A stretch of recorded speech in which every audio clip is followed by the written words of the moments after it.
discipline.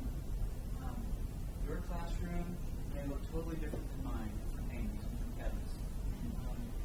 But what is your goal? That's what I want you to be thinking about. That was one of the opening questions. How do you define engagement? What is science of engagement in your classroom? What do you want your students to be doing?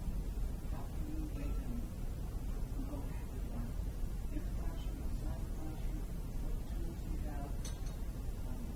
So I teach literature courses, and typically in the core general education curriculum. So my challenge is I want to get my students to actually read. Okay? That's job number one. And how can I motivate them to do the assigned reading and then come to my class? And typically my class has about 30 students. And I want to get my students then to talk with each other. Not just talking to me, but talking to each other. So one of my challenges also is to create a safe environment for them. So they're willing to open up and share their ideas and take some risks. That's important to me. How do I do that? One of the things that I do, I feel it's important for my students to know that I care about them and that I know their name and that they are known in the classroom by others as well. So the first class period, by the time they leave that first class, I've memorized their names. That's important to me. It sends a signal to them that I really care, that I want to make that connection with them. So we're already starting that engagement, okay?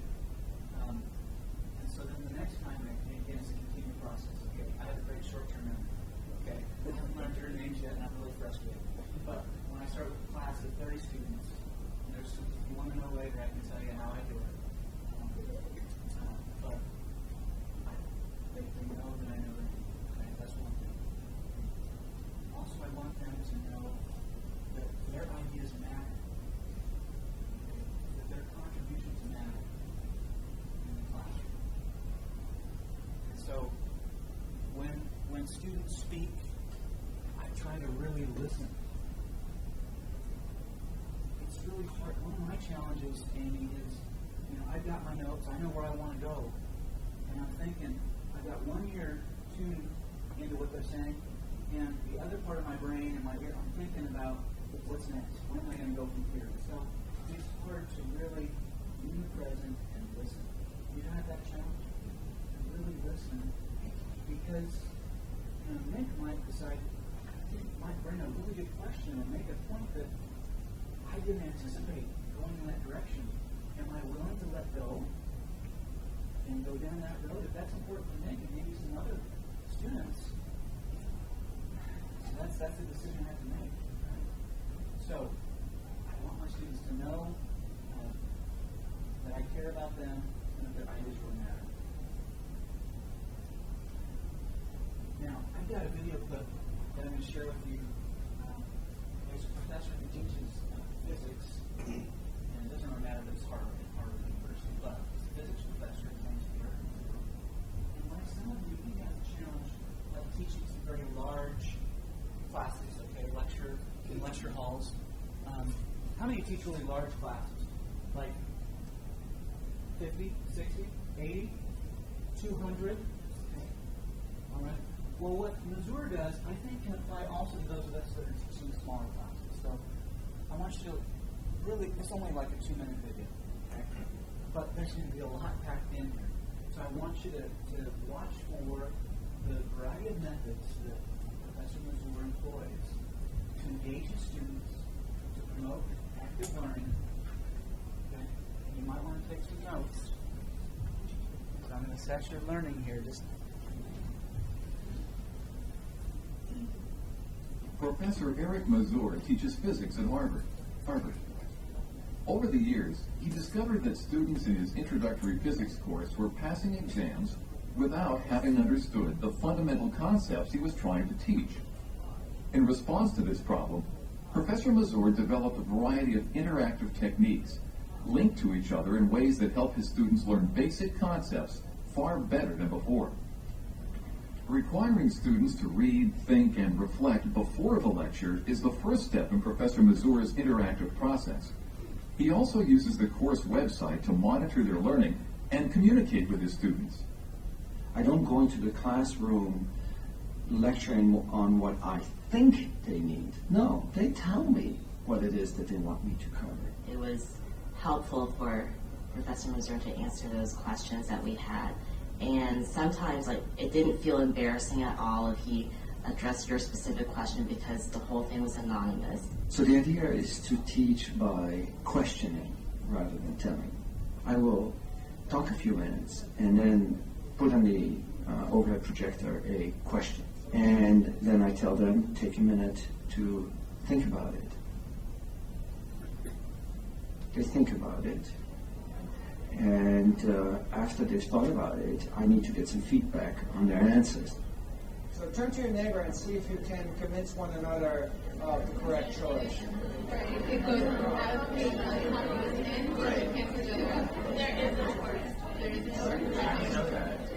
And B is down, so the force at the bottom would be likewise.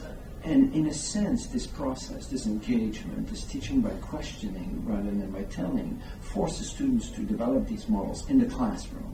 I think the lectures were really good, and it worked out really well, the idea of everyone teaching each other. And we soon realized that, yes, we were picking up the material faster than we had in the previous physics course that we had all taken.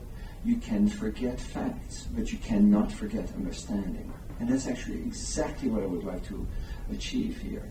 I want them to understand the subject so that they know it for the rest of their life.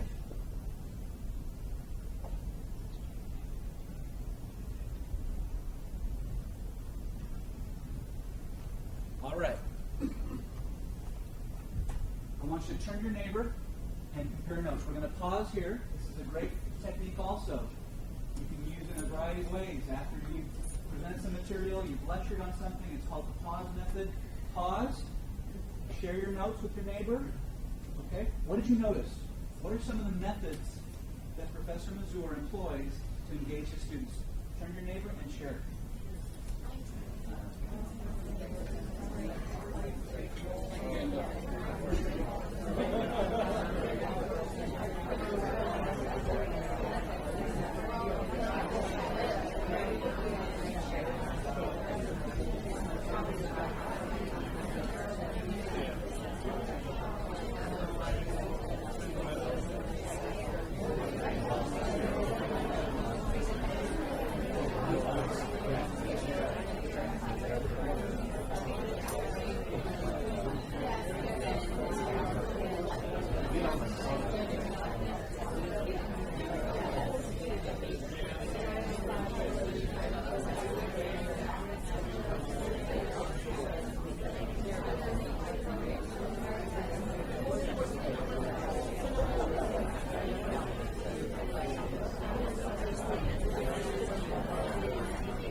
There's actually an 8-minute clip, and actually I've got the whole DVD that explains his methods even more if you're interested. And there's actually a book called Just-in-Time Teaching.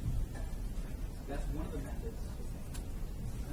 Just-in-time teaching is what he does before the class. He expects them to study, do some reading, then he has them actually do a little quiz. It's a very short quiz. And they send in, they software, and he reviews their answers. He says, okay, this is what they understand. And then, what's still unclear? It's like the Mother's point. What did you understand? So then he glances through that list, right, and uses that information to prepare for the next class session. Them reading, they come in class, now he knows what they don't really know. He knows what they know, right? So then he throws up the problem, right? He teaches by question. And then what's the next step after that? What did you notice? Bill, what else did you notice? What's the next step? So he has them solve a problem. And what's next?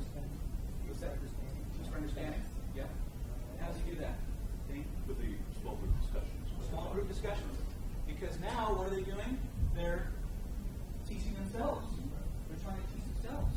And then he does another assessment. Okay, now he's going to try to solve the problem again. Did I learn from my group? Maybe I'm convinced that I've had the wrong answer. So now they vote again for the correct answer. And again, he's using clickers. There's so much to play here. He's using technology, right, as an engagement tool. They cast a vote again. And did they get it? Did they teach each other? And he's able to assess. Boom. They got it? Great, I can move on. Or no, I need to now step in and reteach the concept.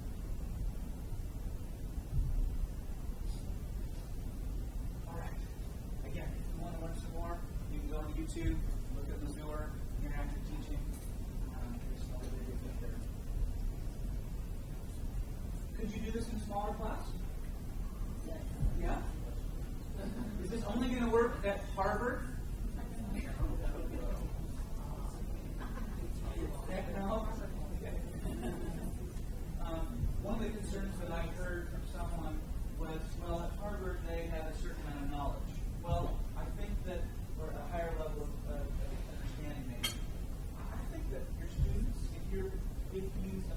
chapter, right? Hopefully they will have read, right? You need to hold them accountable. He does that with the quiz. You can do it in various ways. In class or out of class, using an online tool, right?